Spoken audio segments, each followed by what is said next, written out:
بسم اللہ الرحمن الرحیم۔ اسلام کی بنیاد توحید، رسالت، اللہ تعالیٰ کی ذات، صفات، انبیاء کرام علیہم الصلاۃ والسلام پر ایمان اور حساب و کتاب، جنت و دوزخ، مرنے کے بعد اٹھنا، یہ قرآن کریم، یہ اسلام کی بنیادی چیزیں ہیں۔ اسلام کے عقائد، اسلام کی تصحیح کے لیے اور ایمان کے لیے ضروری ہے کہ مسلمان ان چیزوں کو جانتا ہو کہ اللہ تعالیٰ کی ذات کیا ہے، اس کی صفات کیا ہیں، اللہ تعالیٰ کی ذات کے متعلق مسلمانوں کا عقیدہ کیا ہونا چاہیے۔ اسلام کی بنیاد عقیدہ توحید ہے اور اللہ کو ایک ماننا، اللہ وحدہ لا شریک ہے۔ اللہ نے فرمایا قل هو اللہ احد، کہ اے پیارے حبیب صلی اللہ علیہ وسلم آپ فرما دیجئے کہ اللہ ایک ہے۔ الہکم الہ واحد، تمہارا معبود، تمہارا رب، تمہارا اللہ ایک ہے۔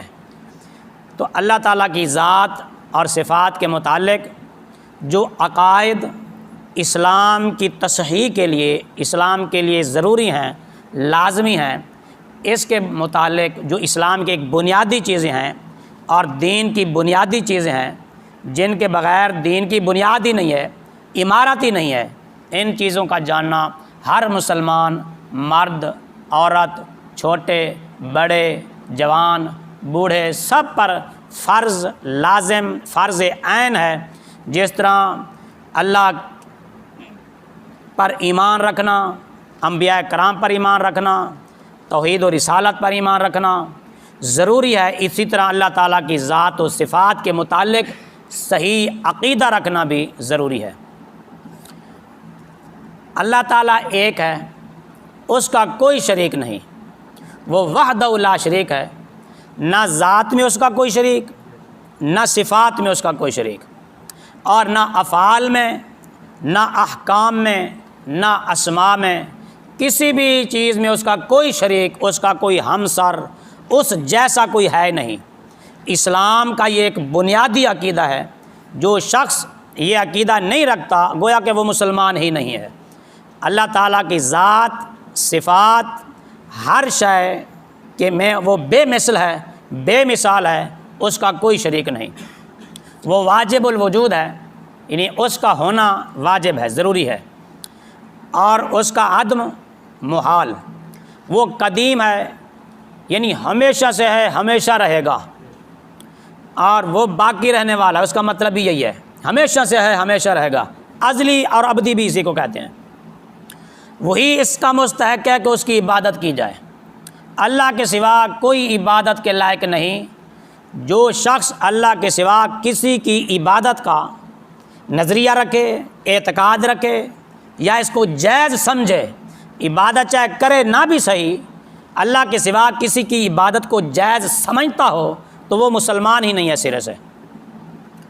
وہ بے پرواہ ہے، کسی کا محتاج نہیں، سارا جہان اسی کا محتاج ہے۔ اس کی ذات کا ادراک عقلاً محال ہے، کیونکہ جس چیز کا ادراک عقل سے ہوتا ہے، عقل اس کو محیط ہوتی ہے، اور اللہ تعالیٰ کی ذات کا احاطہ عقل نہیں کر سکتی۔ اس کی صفتیں نہ عین ذات ہیں نہ غیر ذات۔ عین ذات کا مطلب یہ ہے کہ وہی صفتیں ہی خدا ہوں، ایسا نہیں ہے، اور غیر ذات کا مطلب یہ ہے کہ وہ صفتیں ذات سے الگ ہو جائیں، جدا ہو جائیں، ایسا بھی نہیں ہے۔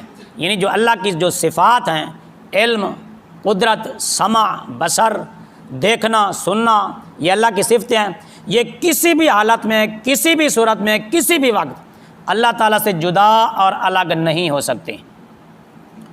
جس طرح اس کی ذات ازلی، ابدی، قدیم ہے، اسی طرح اس کی صفات بھی ازلی، ابدی اور قدیم ہیں۔ اس کی صفات مخلوق نہیں ہیں اور نہ زیر قدرت ہیں۔